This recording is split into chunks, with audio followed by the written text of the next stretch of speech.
dan Sandy. Ketemu lagi di konten Papan Putar. Sudah kangen kan? Oke.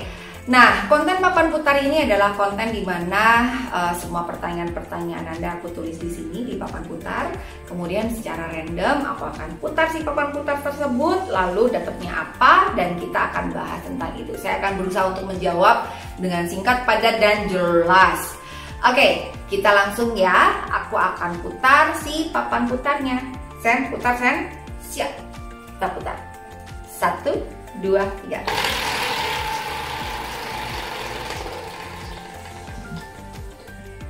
Oke, pertanyaan kedua yaitu melahirkan di mana? Di rumah sakit, klinik, atau di rumah?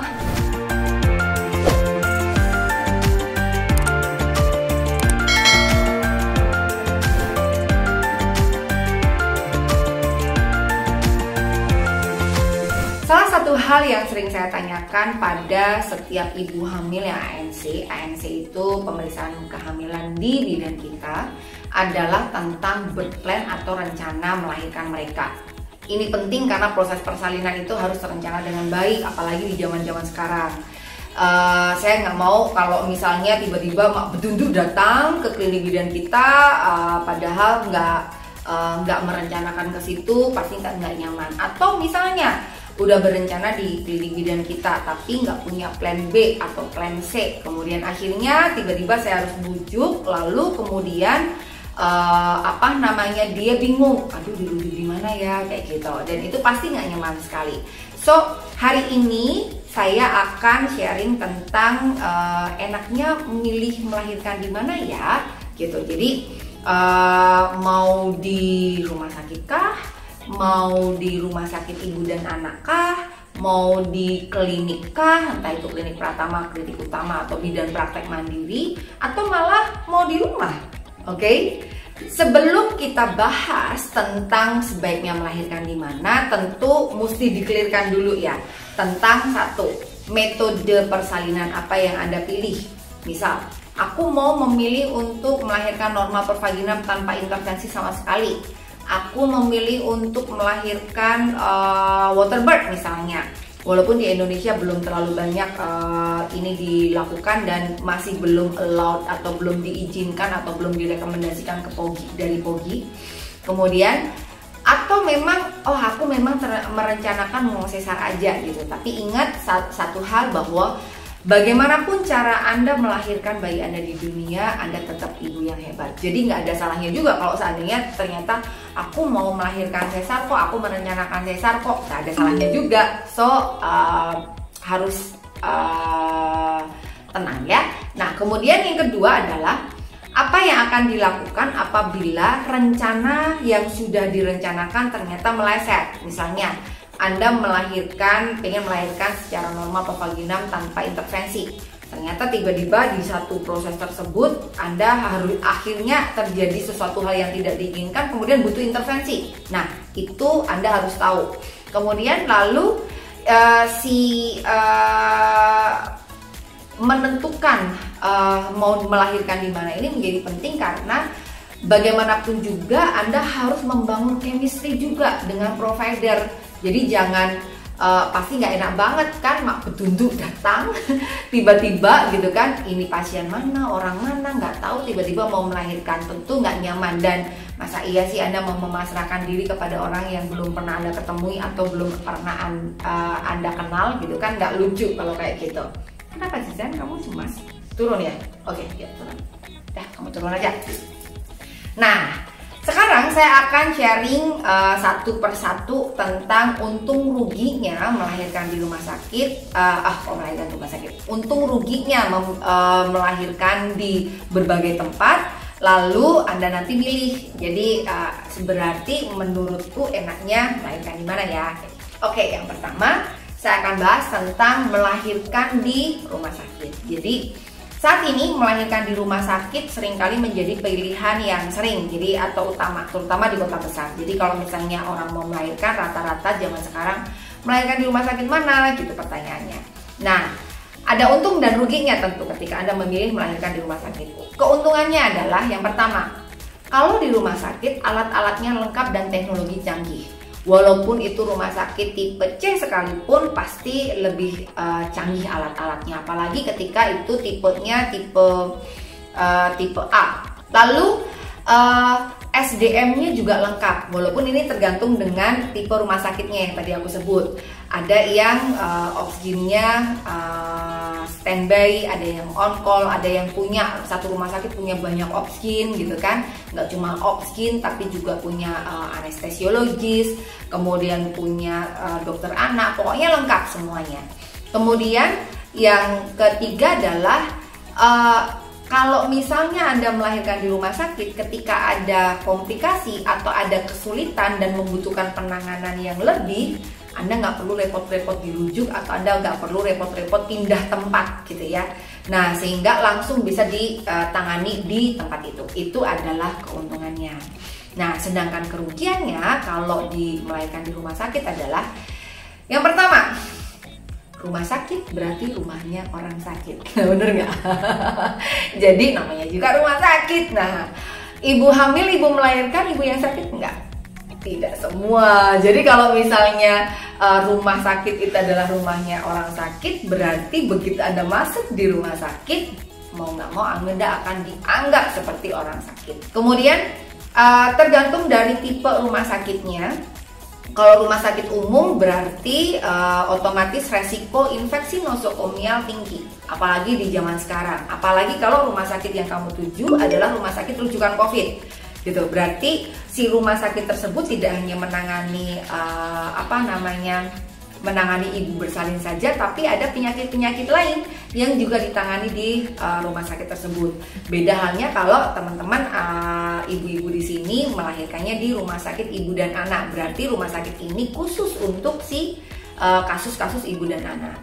Kemudian resiko terjadi intervensi yang tidak perlu menjadi cukup tinggi. That's why kenapa saya selalu bilang perlama di rumah dan datanglah ke rumah sakit di saat yang tepat. Kenapa? Karena begitu Anda masuk ke rumah sakit, biasanya langsung dihitung, di counting. Oke, jam segini si ibu A datang ke tempat ini jam segini, jam segini, jam segini. Dia harusnya sudah pembukaan, dia pembukaannya lambat, bla bla bla bla. Yang harusnya nggak perlu diinfus tiba-tiba diinfus, yang harusnya nggak perlu digunting. Jadi ada banyak intervensi yang bisa saja mungkin terjadi, padahal intervensi itu mungkin tidak perlu terjadi kita. Nah, kemudian resiko komplikasi menjadi lebih tinggi karena biasanya ibu-ibu yang ada di rumah sakit dia jauh lebih stres dibanding ketika dia ada di tempat lain selain rumah sakit. Lalu kerugian yang selanjutnya adalah ada beberapa kebijakan atau prosedur rutin yang seringkali terlalu kaku. Jadi kalau misalnya ibu-ibu contoh nih, aku pengen dong melahirkan sambil jongkok gitu. Nah, kalau rumah sakit tersebut tidak mengizinkan, kadang-kadang nggak bisa, di sini aturannya nggak boleh jongkok, semua harus tidur terlentang. Udah aturan di sini bla bla bla bla bla. Nah, kaku banget. Jadi kadang-kadang nggak bisa kita nego gitu kan, itu kalau di rumah sakit. Walaupun tergantung dari rumah sakitmu sih, kebijakan rumah sakitmu seperti apa, tapi rata-rata demikian. Kerugian yang selanjutnya adalah SDM-nya gonta-ganti pada saat proses itu. Jadi seringkali Anda datang, ya kan? Kemudian yang jaga pagi, beda lagi yang jaga siang, yang jaga malam gitu kan. Dan karena ganti-ganti perawatnya atau bidannya kadang-kadang nggak ada chemistry gitu kan. Dan Anda mungkin nggak kenal karena biasanya ibu-ibu yang melahirkan di rumah sakit, dia periksanya di poli gitu kan. Ketemunya sama dokter pada saat di poli, lalu ketemunya juga saat bidan-bidan jaga di poli, dia nggak kenal dengan bidan-bidan jaga di ruang bersalin. Jadi atau kadang-kadang dia periksanya di tempat praktek si dokternya gitu kan, nggak di rumah sakit itu. Jadi begitu dia datang ke rumah sakit, ya untung-untungan kadang-kadang ya kalau pas dapat bidan atau perawatnya yang asik ya oke, tapi kalau enggak ya aduh ya itu dia gitu kan. Jadi karena nggak ada chemistry sama sekali gitu kan, karena terlalu banyak SDM-nya. Kerugian yang selanjutnya adalah kalau di rumah sakit itu biasanya kita tetap dianggap sebagai pasien, bukan klien. Jadi kadang-kadang pokoknya lo harus nurut aturan di sini gitu kan. Kalau nego gitu kadang-kadang susah gitu. Jadi levelnya kita sebagai pasien, bukan klien. Lalu kerugian yang selanjutnya adalah biayanya biasanya lebih tinggi karena pengeluarannya lebih tinggi, alat-alat yang digunakan lebih canggih gitu kan, dibanding melahirkan di klinik. Kemudian dan yang tadi aku bilang, rumah sakit seringkali tidak hanya melayani ibu hamil saja, jadi melayani ibu-ibu yang lain juga dengan penyakit yang lain. Cuman balik lagi tergantung dari tipe rumah sakitmu. Lalu yang selanjutnya adalah melahirkan di klinik, bisa klinik utama atau klinik pratama. Kalau klinik bidan kita itu klinik pratama. Kalau klinik utama itu hampir sama dengan rumah sakit, rumah bersalin. Jadi dia ada obsginnya, kemudian mungkin ada dokter anaknya juga, tetapi nggak ada ruang operasi. Jadi tindakan-tindakan kalau misalnya mau operasi tetap harus ke rumah sakit gitu kan. Tapi tindakan-tindakan minor seperti misalnya harus divakum misalnya, dia asal ada obsginnya masih bisa dilakukan di klinik utama kalau nggak salah demikian. Nah kalau klinik pratama itu hampir sama kayak puskesmas misalnya, kemudian hampir sama kayak ya klinik-klinik pratama atau klinik bersalin gitu kan. Jadi dia tidak ada ruang operasinya juga, dan biasanya hanya bidan saja atau bidan plus dokter umum. Kayak kalau di bidan kita itu ada bidan tapi ada juga dokter umum. Nah, untung ruginya apa? Nah, kalau untungnya, kalau di klinik pratama maupun utama pasti alatnya bisa lebih bagus dan lebih canggih dibanding bidan praktek mandiri atau praktek swasta. Jadi alat-alatnya lumayan gitu kan. Pasti antara utama dan pratama juga lebih canggih si yang utamanya gitu kan. Kemudian kalau SDM itu tergantung dari besar atau tipenya si klinik tersebut atau besar kecilnya si klinik tersebut. Tapi biasanya masih nggak terlalu banyak seperti yang ada di rumah sakit.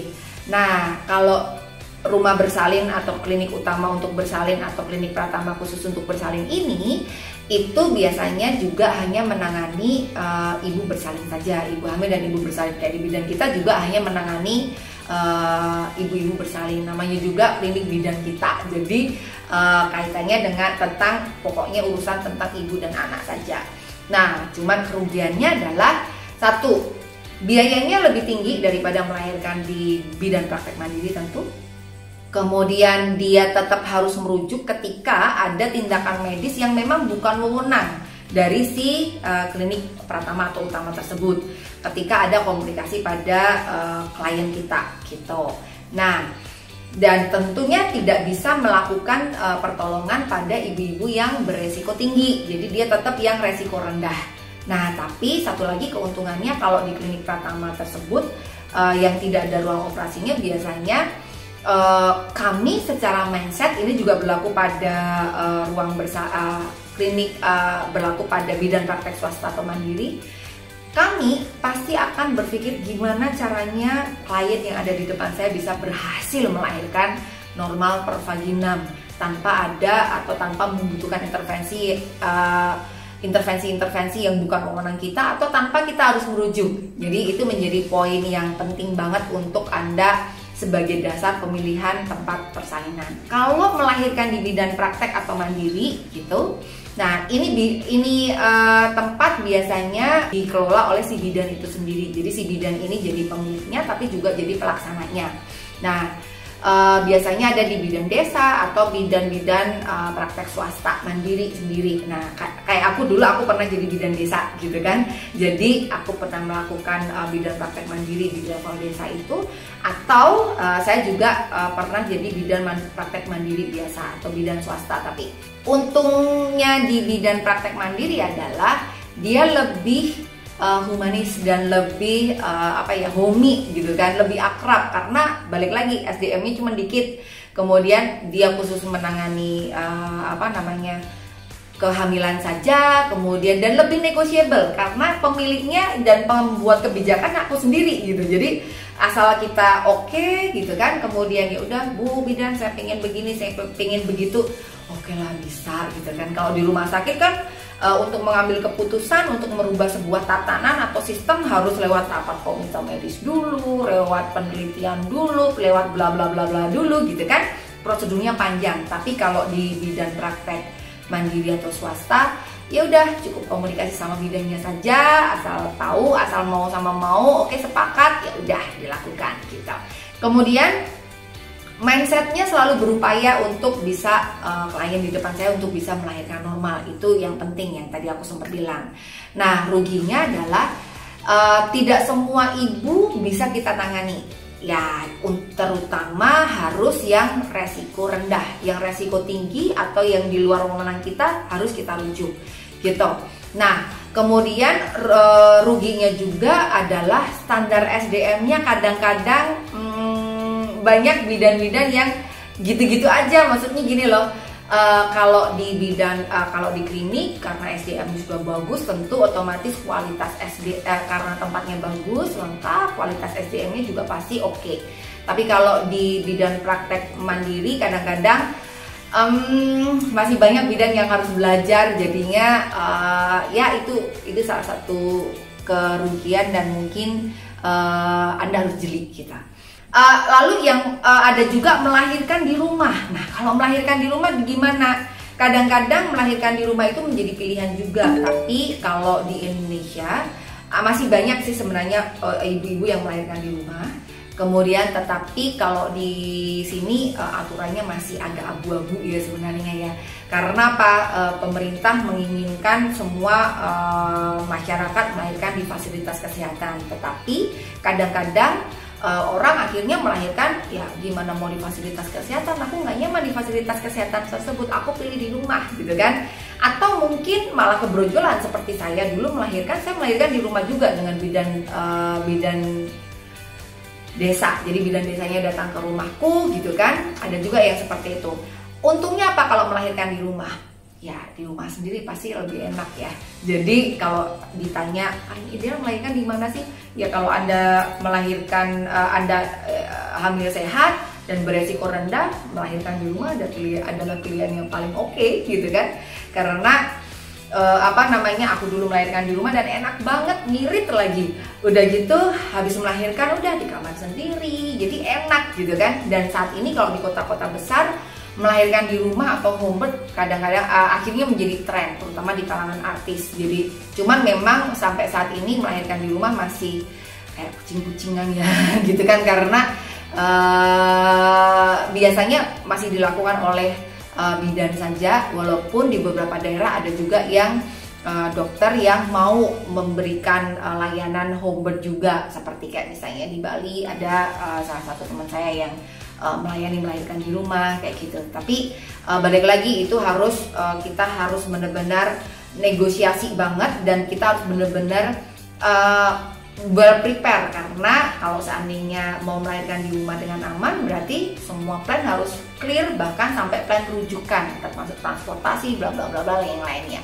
Nah, lalu sebaiknya enaknya melahirkan di mana ya? Karena semuanya ada untung ada ruginya gitu. Yang pertama adalah langkahnya adalah satu, mantapkan diri dulu tentang pilihan melahirkan yang Anda pilih gitu. Kamu mau memilih teknik melahirkan atau metode melahirkan yang seperti apa. Kemudian buat plan A, plan B sampai plan C. Kemudian kalau sudah buat plan A, plan B sama plan C sama plan Z lah pokoknya sampai sedetail mungkin, lalu doakan di plan A gitu kan. Upayakan juga di plan A. Artinya begini, kalau misalnya kamu mau melahirkan di klinik, contohnya mau melahirkan di klinik bidan kita, ya, saya selalu bilang ke klien saya, melahirkan di klinik bidan kita jadi plan A. Tapi kamu harus punya plan B, plan C, plan D, gitu kan? Contoh misalnya, ada orang dari luar kota, dari Jogja misalnya, mau melahirkan di klinik bidan kita, bisa nggak? Bisa, gitu kan? Karena di klinik bidan kita pasiennya ada dari berbagai daerah, gitu kan? Dari Sabang sampai Merauke bahkan ada yang dari Papua datang ke bidan kita hanya untuk melahirkan. Nah, rencanakan plan A dulu, bagaimana transportasimu, kapan kamu nyampe di klinik bidan kita, kemudian lalu what if, kalau seandainya ternyata di klinik bidan kita ternyata aku harus mau rujuk kemana? Ada dua pilihan nih, apakah kamu mau dirujuk balik lagi ke Jogja atau ke tempat terdekat gitu. Ini tentunya kaitannya dengan situasi dan kondisi saat itu dan alasan kenapa saya merujuk. Nah, harus tahu aku mau dirujuk ini mau gimana, mau induksi kah, Atau memang kalau misalnya aku harus sesar bagaimana juga gitu kan, di rumah sakit mana. Kalau ternyata memang butuh sampai butuh NICU, rumah sakit mana yang ada NICU-nya. Nah, itu semuanya harus clear.